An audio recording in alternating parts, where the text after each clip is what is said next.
कार्तिक मास व्रत कथा महात्म्य 5वां अध्याय 5। कार्तिक मास व्रत कथा के 5वें अध्याय में राजा पृथु से नारद जी ने कहा कि आश्विन मास की शुक्ल पक्ष एकादशी से शुद्ध होकर कार्तिक मास का व्रत करना आरंभ करना चाहिए। जल का पात्र लिए हुए गांव से बाहर पूर्व अथवा उत्तर दिशा में जावे। यहाँ विस्तार से पढ़े कार्तिक व्रत कथा का 5वां अध्याय। राजा पृथु बोले, हे मुनि जी, आपने कार्तिक और माघ मास का विस्तृत फल कहा। अब इसके विधिवत स्नान की विधि, नियम और उद्यापन की विधि भी आप हमसे कहिए। नारद जी ने कहा कि आप विष्णु भगवान के अंश से उत्पन्न हुए हैं, अतएव यह बात आपको मालूम ही है।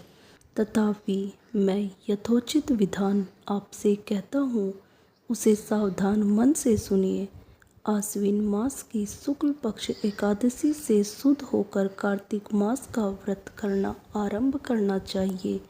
इस व्रत को करने वाला सर्वदा रात्रि के चौथे पहर में उठे, जल का पात्र लिए हुए गांव के बाहर से पूर्व अथवा उत्तर दिशा में जावे।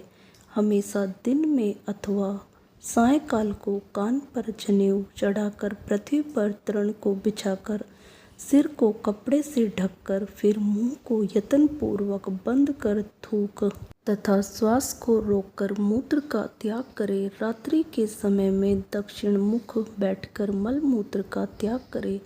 अपने लिंग को पकड़कर उठे तथा मृतिका और जल से सावधानी से धोकर दुर्गंध को नष्ट करे। तब शौच क्रिया पूर्ण करे।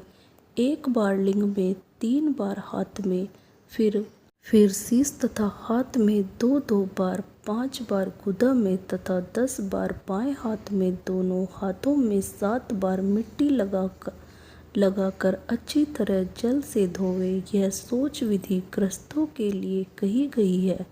ब्रह्मचारियों को दूनी, वानप्रस्थ को तिगुनी और सन्यासियों को चौगुनी अधिक शुद्धि करनी चाहिए। जो शुद्धि की विधि दिन में कही गई है, उससे आधी शुद्धि रात में होनी चाहिए। इससे भी औंधी आतुर और इससे भी औंधी विधि यात्री को करनी चाहिए। शौच क्रम से रहित मनुष्य की समस्त क्रियाएं निष्फल होती है। जो मनुष्य मुख शुद्धि नहीं करता, उसके सब मंत्र निष्फल हो जाते हैं। अतएव दांत और जीभ को बलपूर्वक स्वच्छ करना चाहिए। हे वनस्पति, तू आयु, बल, कीर्ति, तेज, प्रभा, पशु, संपत्ति, ब्रह्म, ज्ञान, बुद्धि, विद्या हमको दे। यह मंत्र पढ़कर दातून वृक्ष से ग्रहण करे। यह मंत्र कहकर दूध वाले वृक्ष से 12 अंगुल दातून लेकर करे तथा श्राद्ध और व्रत के दिन न करे। प्रतिपदा, अमावस्या, नवमी, छठ, रविवार, चंद्र तथा सूर्य के ग्रहण में दंत धावन कदापि न करना चाहिए। कटीले पेड़, कपास, पीपल, रेड़ और निर्गंध वृक्षों की धातु नहीं करे। तत्पश्चात फूल, माला, चंदन और पान इत्यादि पूजन सामग्री लेकर प्रसन्न मन हो भक्ति पूर्वक विष्णु भगवान अथवा शिवजी के मंदिर जाए। वहाँ देवताओं को अर्घ्य, आचमन्य आदि वस्तुओं से अलग अलग पूजन कर प्रार्थना तथा प्रणाम कर नृत्यादि मंगल कृत्य करे। फिर लाल, वेन, मृदंग आदि को बजावे, गावे और नर्तकों के साथ नाचे। फिर माला, चंदन, तांबूल आदि को से उन गायकों का भी पूजन करे जो गा आए हो, क्योंकि देवस्थान में गाने वालों में साक्षात विष्णु भगवान की ही मूर्ति है।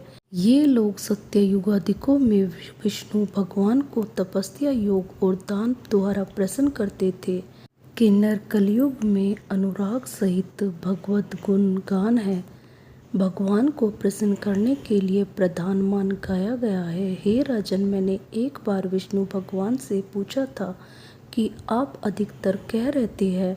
यह सुनकर विष्णु भगवान ने कहा, हे नारद, मैं बैकुंठ में अथवा योगियों के हृदय में भी नहीं रहता, अपितु जहाँ मेरे भक्त मेरा गुणगान करते हैं, वहाँ मैं अवश्य रहा करता हूँ। जो प्राणी चंदन, मालादिकों से हमारे भक्तों का पूजन करते हैं, उससे मुझे जैसे प्रीति होती है, वैसी प्रीति मेरे पूजन से भी नहीं हो सकती। जो मूर्ख प्राणों की कथा तथा मेरे भक्तों का कीर्तन सुनकर उसकी निंदा करते हैं, वे मेरे शत्रु सदृश है। श्री धतूरा के गिरिजा, चमेली के सरकंदार, मदार तथा कनेर के फूल और अक्षतों से विष्णु भगवान की पूजा नहीं करनी चाहिए। अड़हल, कंद, शीश, जूही, मालती, केवड़ा के पुष्पों से शिवजी का पूजन नहीं करना चाहिए। लक्ष्मी की अभिलाषा करने वाले पुरुष को चाहिए कि तुलसी पत्र से गणेश की, दुर्वा से दुर्गा जी की, अगस्त्य के फूल से सूर्य नारायण की पूजा न करे। जिन देवताओं के लिए पूजा में जो फूल निर्दिष्ट है उन्हीं से उनका पूजन करे। इस प्रकार पूजन समाप्ति के पश्चात देवादिदेव विष्णु भगवान से क्षमा याचना करे। हे सुरेश्वर, हे देव, मेरे पास न मंत्र है और न क्रिया, भक्ति से भी मैं हीन हूँ। जो कुछ भी आपकी पूजा मैंने की है, आप हमारी उस पूजा को पूर्ण करें। इतना करने के बाद परिक्रमा करके दंडवत प्रणाम कर पुनः क्षमा प्रार्थना करके गायन, कीर्तन आदि करना चाहिए। जो मनुष्य शिव और विष्णु भगवान की विधि पूर्वक कार्तिक मास की रात्रि में पूजा करते हैं, वे पवित्र आत्मा होकर अपने पूर्व पुरुषों के साथ विष्णु लोक को जाते हैं।